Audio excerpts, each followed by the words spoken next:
two qualitative aspects of documenting effect in medicine, often called subjective, that is from the perspective and experience of the patient, and objective, that is from the perspective of the therapist or researcher. To document effect of an intervention using both perspectives, the patient must be interviewed before and after the intervention. Semi-structured interviews with interview rating of the state immediately before and after the intervention can be used to give the objective perspective on the effect of the intervention.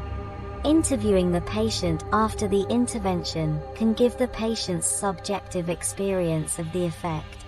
Most importantly, these perspectives often leads to two different results, but confronting the patient with the observed improvement, after the patient has given his own experience of the effect, can be very enlightening.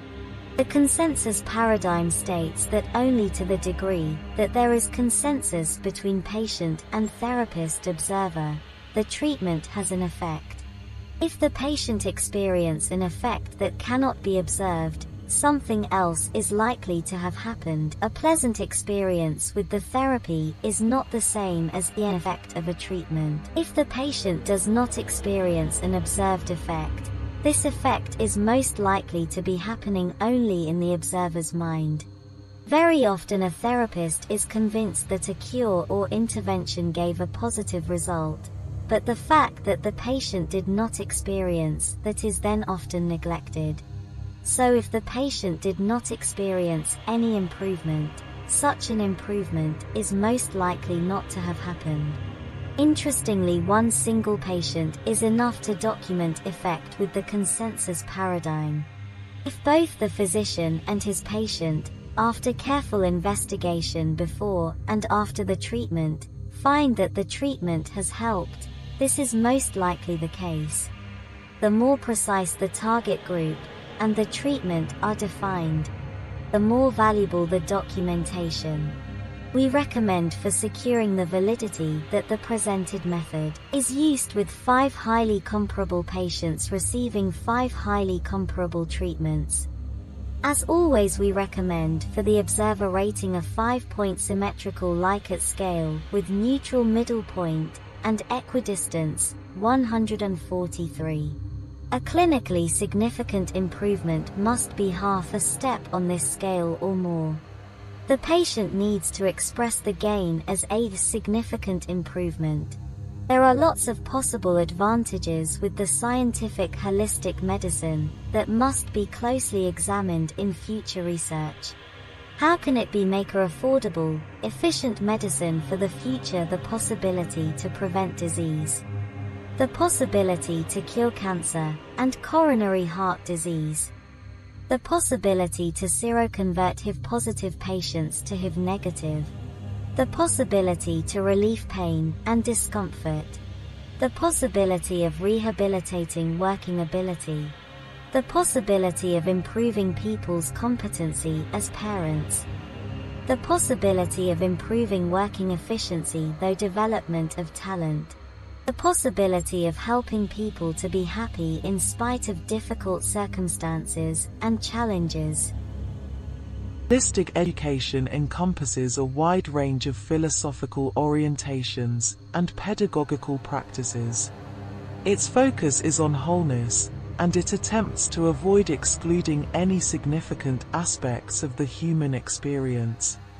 It is an eclectic and inclusive movement whose main characteristic is the idea that educational experiences foster a less materialistic and a more spiritual worldview along with more dynamic and holistic views of reality. It also proposes that educational experience promote a more balanced development of and cultivate the relationship among the different aspects of the individual, intellectual, physical, spiritual, emotional, social and aesthetic, as well as the relationships between the individual and other people, the individual and natural environment, the inner self of students, and external world, emotion and reason, different discipline of knowledge and different form of knowing. Holistic education is concerned with life experience, not with narrowly defined, basic skills. And holistic education is a fairly new movement,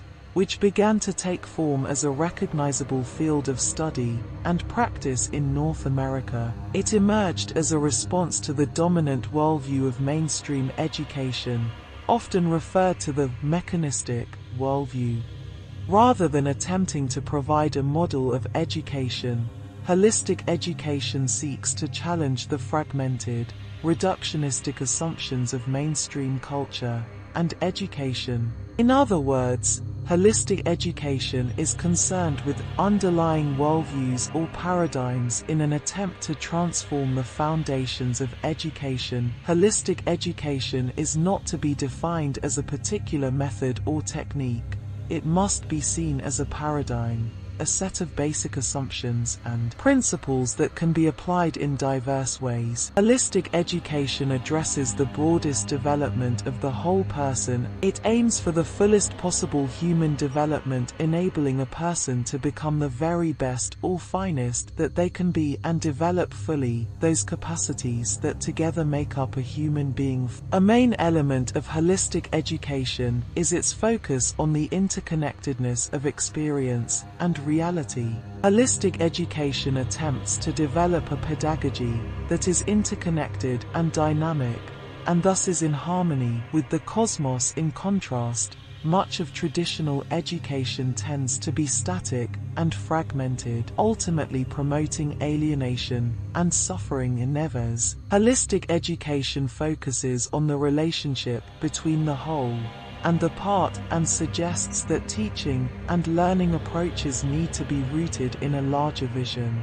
Within this holistic perspective, the student is positioned as an active, participatory. The holistic vision includes a sense of the whole person and environment. Holistic education frequently claims that it wants to educate the whole child, all parts of the child, educate the student as a whole and not an assemblage of parts. See the child as part of a whole society, humanity, the environment, some spiritual whole, from which it is not meaningful to extract the student. Holistic education challenges the present approach to education and its obsessive focus on standards and testing. Holistic educators see this approach as reflecting a materialist and consumerist culture that has reduced schooling to the training of individuals to compete and consume in the global marketplace. The present thrust can be seen as abandoning any attempt to educate the whole human being. It reduces schooling to training for the workplace that can be easily assessed through standardized tests. Holistic educators are convinced that the further evolution of civilization and human consciousness requires a renewed measure of respect and reverence for the inner life of the growing person. Holistic education provides students with a sense of meaning and order to things. By introducing students to a holistic view of the planet, life on Earth, holistic strategies enable students to perceive and understand the various contexts which shape and give meaning to life. Holistic education is a journey for both the educator and the student. For both, the nature of holistic education can change as they each progress through the program and draw different experiences from it. The process of holistic education must therefore be flexible and dynamic to accommodate these personal differences and influences. Differences in the rate of personal progression. The holistic ideal can be traced back to indigenous cultures. In general, the Aboriginal or indigenous person sees the earth and the universe as infused with meaning, and holistic educators try to recover this sense of meaning and purpose in education. The concept of holism comes from the Greek concept of holon, that sees the universe as made up of integrated wholes that cannot be reduced in parts. The Greeks argued for a holistic approach in learning. Socrates can be seen as a holistic educator because he encouraged each person to examine his or her own life, know thyself. The holistic paradigm emerged as a vibrant and coherent intellectual movement in the 1980s and has been expressed by thinkers. It has deep roots in ancient spiritual traditions and cosmologies, which Aldous Huxley described as the perennial philosophy. When the so-called Enlightenment of the 18th century elevated analytical, scientific reasoned dominance in the West, this perennial wisdom, the recognition of humanity's intimate connection to the evolving cosmos, was relegated to a dissident movement labeled Romanticism. Holistic education thus has its roots in the Romantic educational theories of Jean-Jacques Rousseau, Pestalozzi, and Froebel. Rousseau, Pestalozzi, and Froebel, along with other holistic educators of 19th and 20th centuries such as transcendentalists William Ellery, Channing, Ralph Waldo Emerson, Henry David Thoreau, Bronson Alcott, and Francis Parker, as well as Montessori and Rudolf Steiner, all emphasized the spiritual nature of the human being. Rousseau, although more humanistic than holistic in his approach to education, did provide some underpinnings for holistic education. Rousseau viewed the child as essentially good and believed that the soul of the child should be allowed to unfold according to its own natural pattern. This view of the child as good is a basic assumption of holistic education, which rejects the fundamentalist view that children are born in original sin. Pestalozzi, a Swiss educator influenced by Rousseau, put his ideas into practice. He believed that the classroom should be a place for meaningful activity, and he encouraged teachers to use their intuition. In the past century, two of the most important holistic educators have been Rudolf Steiner and Maria Montessori. Steiner was the founder of the Waldorf school movement, which began shortly after World War I, and has grown since its inception. Steiner distinctly referred to the soul life of children and how it could be nurtured in a school setting. Maria Montessori, the founder of the Montessori school movement, also believed in the importance of nurturing the spiritual development of children. She believed that mental, physical, and spiritual qualities of the human being are supported by a divine life source. With regard to the spiritual aspect, it was her belief that within each person there is a spiritual embryo that is developing according to a divine plan, and the most urgent duty of a teacher to a child was to eliminate as many obstacles to this development as possible. Montessori believed that if children were provided with a nurturing environment, home would direct the natural unfolding of the child's personality and powers so that he or she would become an independent adult.